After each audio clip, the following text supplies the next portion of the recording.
যারা ৬ দফা মানে না তারা দেশের স্বাধীনতা বিশ্বাস করে না বলে জানিয়েছেন আওয়ামী লীগের সাধারণ সম্পাদক ওবায়দুল কাদের। সকালে ধানমন্ডি ৩২ নম্বরে শ্রদ্ধা নিবেদন শেষে একথা জানান তিনি। এ সময় ওবায়দুল কাদের বলেন, ৬ দফাই বাংলাদেশের স্বাধীনতা সংগ্রামের বাঁক পরিবর্তন করেছিল।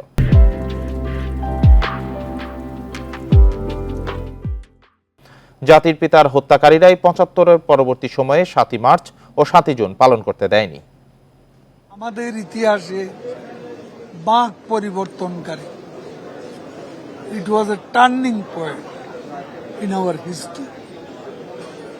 স্বাধিকার সংগ্রামের চূড়ান্ত পর্যায়ে তখন এই দিবসটি ৭ই মার্চ, এইসব দিবস ৭৫-এর পর নিষিদ্ধ হয়ে